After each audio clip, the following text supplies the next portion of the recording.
کہانی کا عنوان ہے صبر کا پھل۔ مدینے سے دور ایک چھوٹے سے گاؤں میں عبداللہ نام کا ایک غریب مگر نیک دل نوجوان رہتا تھا۔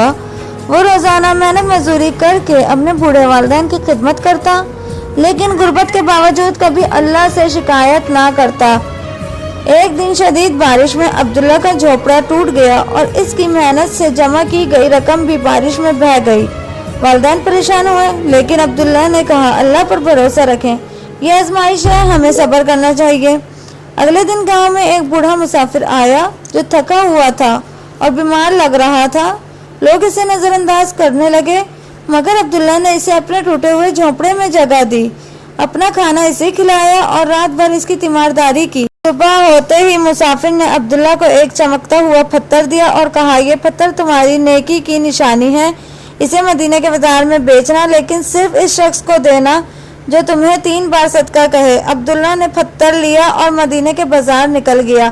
بازار میں کئی تاجروں نے بھاری قیمت پیش کی، مگر کوئی بھی صدقہ نہ کہہ سکا۔ آخر میں ایک غریب آدمی آیا جس نے کہا میں تو صرف صدقہ دے سکتا ہوں، میرے پاس مال نہیں ہے۔ عبداللہ نے اسے 3 بار صدقہ کہتے سنا اور پتھر اس کے حوالے کر دیا۔ تاجر نے پتھر کو دیکھتے ہی کہا یہ تو قیمتی ہیرا ہے، اور عبداللہ کو اس کا حق دینے لگا، مگر عبداللہ نے انکار کر دیا۔ تب تاجر نے کہا تمہاری ایمانداری تمہارے لیے برکت بنے گی۔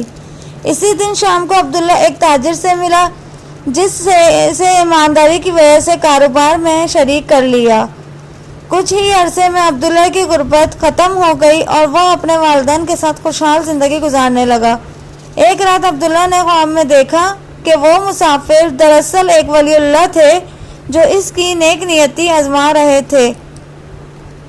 میں انہوں نے کہا صبر اور احسان کا پھل ہمیشہ میٹھا ہوتا ہے۔ عبداللہ نے اپنی دولت سے گاؤں میں کنویں اور مسجدیں بنوائیں۔ لوگوں نے اس کی نیکی دیکھ کر اسلام کی تعلیمات پر عمل شروع کر دیا اور پورا گاؤں خوشحال ہو گیا۔